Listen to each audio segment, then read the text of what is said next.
E-bikes are everywhere, but as Lisa Guerrero asked, how young is too young to ride them? E-bikes are incredibly popular. TikTok is filled with videos of youngsters showing off. But is it safe for kids this young to be riding them? Watch as this boy crashes into a fence. Fortunately, he was able to walk away. There are other examples of kids on e-bikes wiping out. I find them to be little motorcycles. But a recent death in Encinitas, California may have some parents wondering how young is too young to ride these e-bikes. The doctor came in and said, I wish I had better news. Claire Champlain's son, Brody, lost his life in a tragic e-bike accident last June when he collided with a car. Didn't find he was at the right age yet. I didn't think he was old enough to understand the rules of the road. The key is the operators.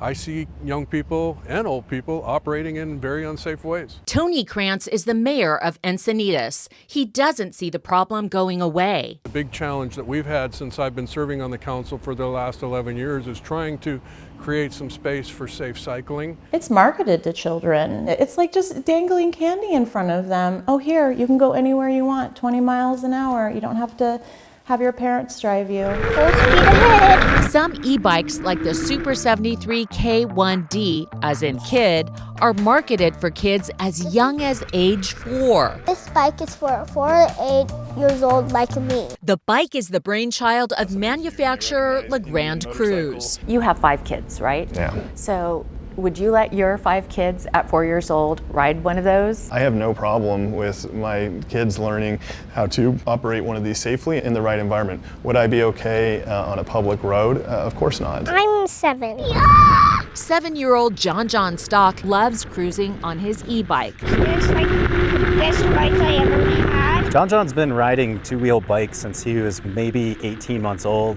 I have to pull the throttle. John says one of the coolest things about it is this special feature. Easy. In race mode, it tops out at 15 miles an hour. His dad, Jonathan, told us he was impressed at how quickly John learned the rules of the road. After he got all those basics down, after he understood, hey, I've got to move over to the right when there's traffic. Hey, I got to stop when there's a stop sign. I taught John how to put the bike in this race mode because he earned it. So me teaching him how to do that was sort of like a signifying step. E-bikes aren't here to stay. They're not going anywhere. And so the younger that we can get kids trained and essentially respecting the technology, ultimately we're going to create much safer riders. Fingers crossed other youngsters won't suffer mishaps like this. The K1D is not designed for public roads or sidewalks. The manual says only ride them on paved paths under adult supervision.